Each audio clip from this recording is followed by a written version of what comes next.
Mary had a little man. The fault. We believe that all men are created equal. To the magnificent mosaic that is America. From radio beacon to radio beacon. I have a dream. Change has come to America. Keep the faith. This is going to be a disaster. Knock, knock. Who's there? It's a figment of your imagination. Randi Rhodes Show. Turn up your mind. Two undercover reporters posing as donors are about to meet one of the key architects of Project 2025, the radical plan for Trump's second term, in a hotel suite rigged with hidden cameras. Nice to meet you. Would you like coffee or something? I'd love coffee, yeah. Great. Meet Russ Vought. Russell Vought, the former director of the Office of Management and Budget. He's been called the most dangerous MAGA diehard you've never heard of. I am opposed to the Department of Education because I think it's the Department of Critical Race Theory. The Russ Vought were comrades in arms.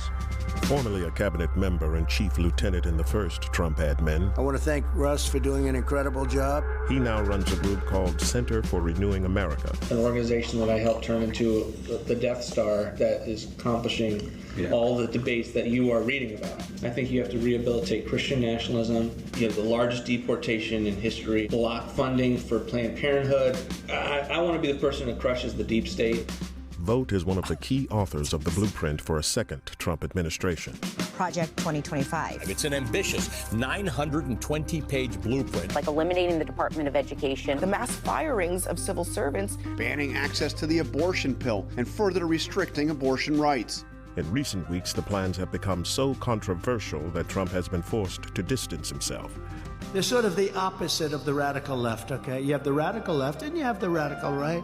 And they come up with this, I don't know what the hell it is, it's Project 25. Are you ready? I know nothing about Project 25. I haven't seen the document. I don't intend to really see the document. But behind closed doors, Vought tells us not to take Trump's disavowal seriously. I expect you to hear 10 more times from the rally, the president, distancing himself from the left's boogeyman of Project 2025. Yeah. And you're not worried about that? I'm not worried about it. Okay. He's running against a brand. He is not running against any people. Okay. He is not running against any institutions. It's interesting, he's in fact not even opposing himself to a particular policy. Yeah. He's been at our organization, he's raised money for our organization, he's blessed it from the, I remember walking into our last day in office and told him what I was going to do. So he's very supportive of what we do. Oh, I see. So he's running against the brand Project 2025, not the Project 2025 itself, not the policy, not any of the dismantling of the United States government, not anything to do with the elevation of white Christian nationalism, white supremacy in this country. No. He had to say what he had to say to get in there, and Russ Vought had to say what he had to say to get in there, and Dude, I mean, it's a nightmare. It's a nightmare, and it's unfolding quickly. And, everybody can see it now. There was no honeymoon phase. This was just, treat the United States as if it was a social media platform. Treat it like it's a company. Treat it like it's nothing more than Facebook. Treat it like it's nothing more than Twitter. Treat it like it's nothing more than Rumble. Treat it like it's a product. Treat it like it's a company. Treat it like it's a corporation. You may be interested in the corporate cosmology of Russ Vought. I'm not. I'm not. I'm into freedom. I'm into, voting.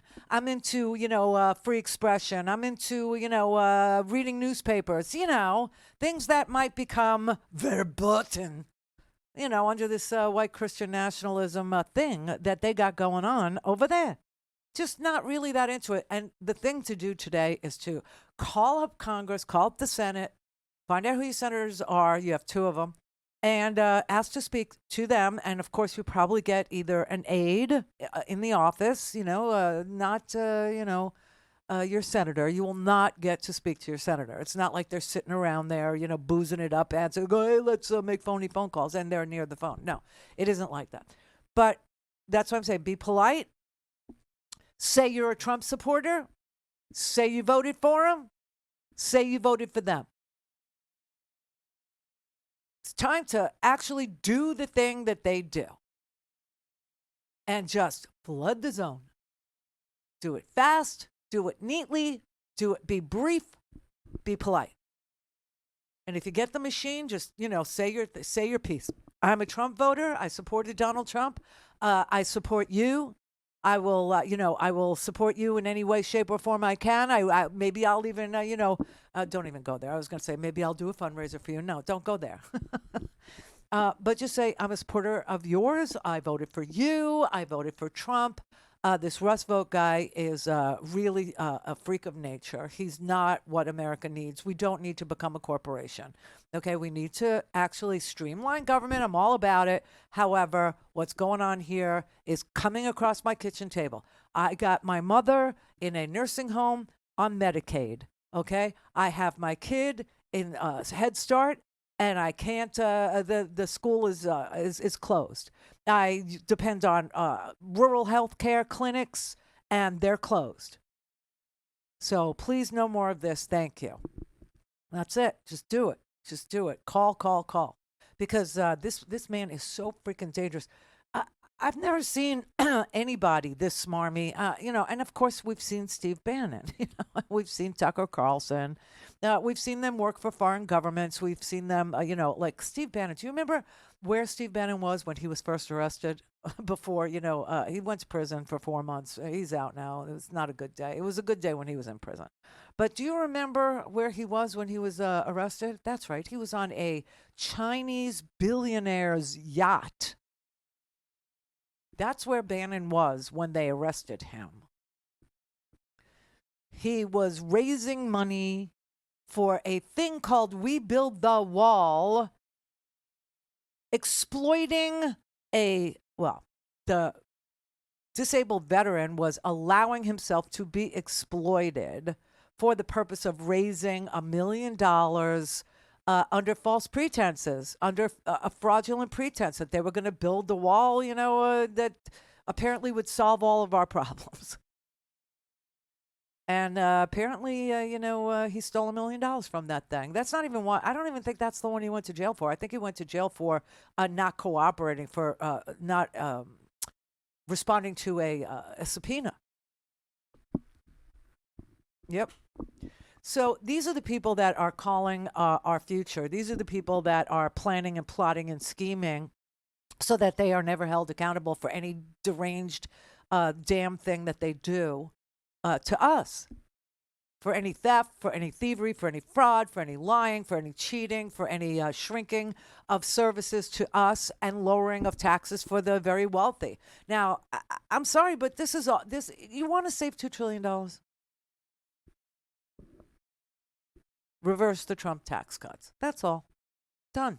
That's so fast. They talk about they're moving faster and they're breaking things. Move fast. Move fast.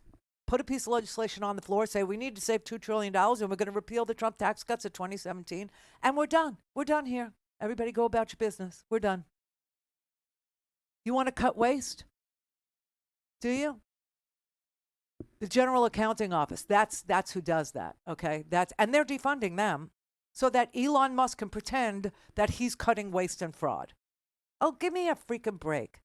If he was cutting waste and fraud, he would cut off his own subsidies. He's not going to do that. He's not going to take his money away from him, your money away from him. He's not going to rearrange that. And then you got to realize, why are they cutting, health, National Institutes of Health, CDC, Center for Disease Control? Why are they doing that? Why are they cutting, why are they exposing the names of counterintelligence agencies at the CIA? Why are they exposing the names of the FBI? Why are they doing that? Do you know what I'm saying? Why not subpoena Musk and ask him questions about what are you doing in there? Do you have a thumb drive stuck in the machine? Can you tell me, when the last time Randi went to the... Oh, you can? You can. All right, just wanted to... Seriously, I mean, you're telling me that Elon Musk's tech is better than ours? It's better than DARPA? Elon Musk is better at surveillance than the United States government? I don't think so.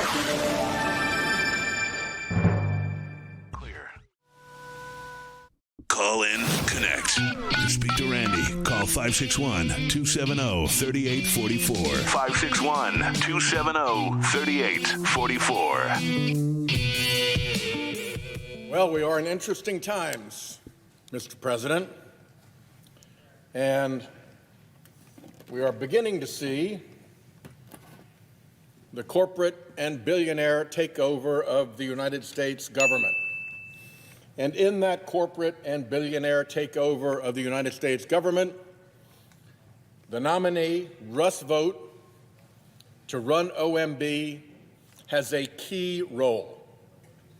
And that key role to do the work for the billionaires and the big corporations is what makes him unfit and dangerous, and what compels us to come to the floor tonight to warn the American people of what this guy will do and who he is. Let's start with a little history. This is the guy who violated the Impoundment Control Act by withholding $214 million appropriated dollars from the soldiers fighting and dying in the trenches of Ukraine against Putin's thug army. It was that stunt that led to the impeachment of President Trump. This is the guy who caused lives to be lost in those Ukrainian trenches by withholding funding they needed desperately, withholding the funding they desperately needed illegally, and withholding that desperately needed funding illegally in order to support a scheme by President Trump to put pressure on the Ukrainians to give him dirt on his political opponent. It is amazing how their minds work. You know, it's all about self-preservation. I need dirt on Joe Biden. I will task the OMB to withhold the funds to Ukraine pending my speaking to Zelensky and telling him, I'm holding your funds, I'm extorting you. I'm extorting you now. Unless you give me dirt on Joe Biden. And I don't really need any actual dirt. I just need you to say that you're starting an investigation into Joe Biden. I just need you to pretend that you're doing that, and then I'll release the funds. And Russ Vought was the person who did that, and people literally died in eastern Ukraine because they could not defend themselves from the Russian hordes that were invading their country, their peaceful democracy in Europe. That's who Russ Vought started out as being. He has now gone all the way up the ladder to be the consigliere for Donald Trump and tell him how you turn America's purse into your plaything and reward all your corporate buddies.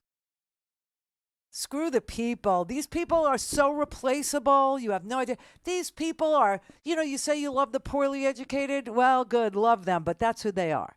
These are the unwashed masses. You wouldn't have them at Magaloco. You wouldn't have them at a polite dinner, would you? No. Okay, so stop. I was going to say stop worrying about them. I don't think Donald Trump ever worried about us. In fact, when he first came down the golden escalator, he had to hire actors. Remember that? Because he couldn't get people in New York to support him. Because everybody there had his number. Everybody there knew who he was. But now, we're at crunch time. And this man who has started out as a dirty trickster, an extortionist at the behest of Donald Trump, and his desire to get dirt or to pretend that dirt was forthcoming or that Joe Biden was dirty or something of this nature, he literally withheld funds from a man whose country was being invaded and attacked for real with bullets and tanks. Not this fake imaginary invasion that you think is happening to us. So, I mean, tonight is a night that you have to actually make sure that you get your voice heard, and you need to tell them that you support them, these Republican senators. You need to tell them that you are supporters. You need to tell them that you support Donald Trump. But this is a bridge too far to turn America from a constitutional republic into a corporation. That's not what you voted for. You may have voted against DEI, and you know what I think this whole DEI thing is? You know where I think it started? Honestly, I think it started on TV. I think it started when two men kissed on the television. And so many older white American men were grossed by it. They were just horrified by that. I think it started with the Dovato commercials, and they said, "Oh, something's got to be done." This is, and because of your anxiety or your outrage or your disapproval or whatever you're feeling about that is, you actually are now on the train to turn America into something you won't recognize. You know how when you went to work and you always said, you hated your boss because your boss was some, it was some, I don't know which words I could say, so I won't say, but he was that guy, right? That guy that sat in his office with the door closed, pretending that, he was doing a lot of head down work when he was really playing solitaire and hoping that nobody would come into his office and figure out he didn't know what he was doing. I remember having to work for a guy like that. That's what they want to turn this country into. You having to work for a guy like that. You having to pay a guy like that. You having to give your tax dollars to a guy like that, so he can give the middle managers their pay. So I keep on saying over and over, what is in it for the Republicans? What is in it for the Republicans? They're abdicating their power. They're giving their power away to the president.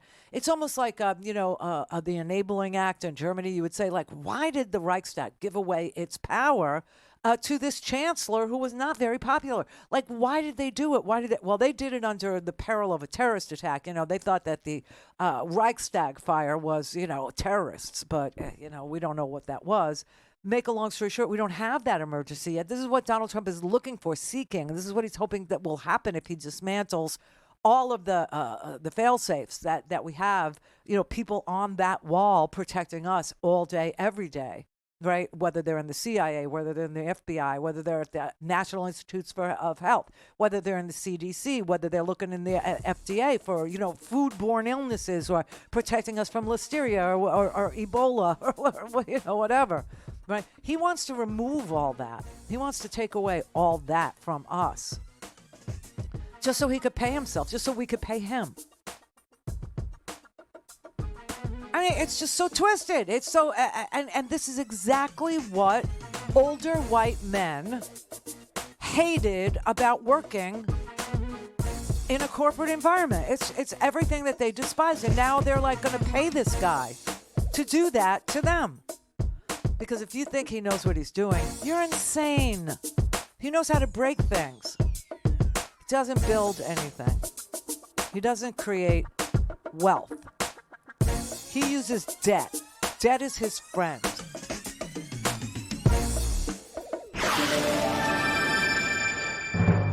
Don't have time to listen to the live show? Want to hear more on your schedule? Go to RandiRhodes.com and buy a stinking podcast.